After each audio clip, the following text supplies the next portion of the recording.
So we use the word hell a lot. What the hell is going on around here? What the hell's wrong with our world? That was a hell of a week. We use that word pretty loosely. And sometimes when we brush up with close calls, brush up with death, sometimes the word hell comes up.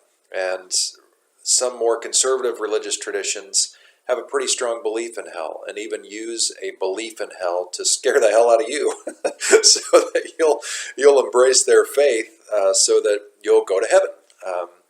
Like that's how God works. Is okay, if you say the right words in the right order, now you're going to go to heaven. It's all going to be all right. So what do we do with this thing called hell? Well, quick backstory.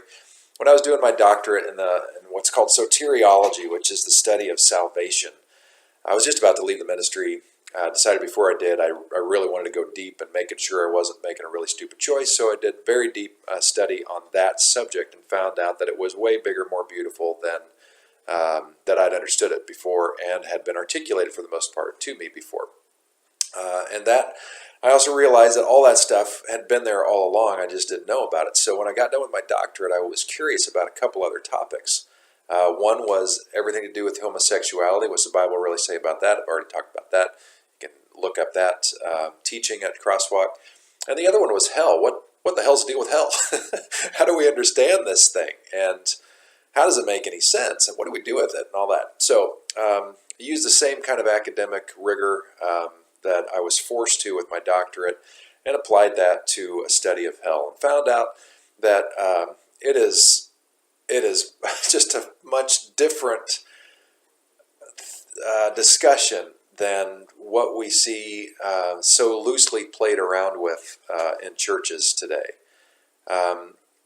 You can't talk about hell as if there's just one way of thinking about this, because like evil, like the subject of Satan, whatever, devil, these things developed over time, and they reflected the cultures that they were with, that they came out of, and they need to be appreciated as such. So what that means is there's, like in the Old Testament, our modern understanding of hell, just flat out did not exist.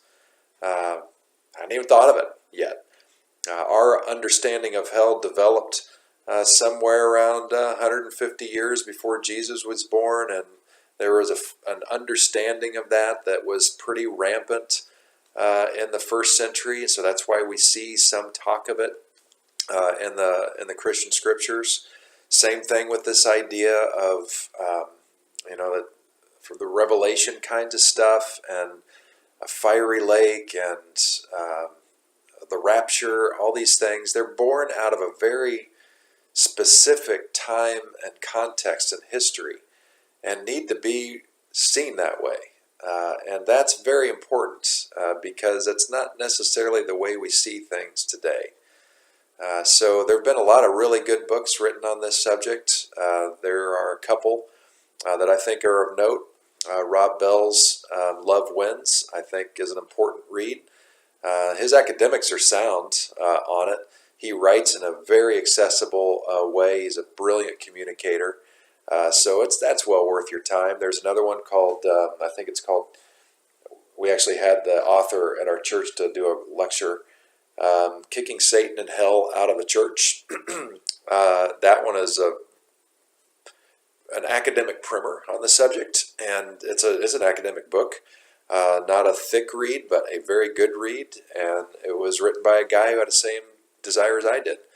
And so he wrote this book when he was like 90 years old as sort of his swan song gift to the rest of the church. And this is a guy who has great academics behind him. So you got to pay attention to that.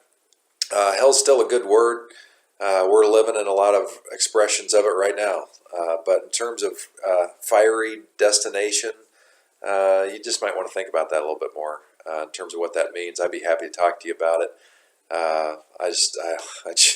The caricatures that we have for that are just absolutely ridiculous and absurd. And there's a lot better news, and I'd be happy to share it with you.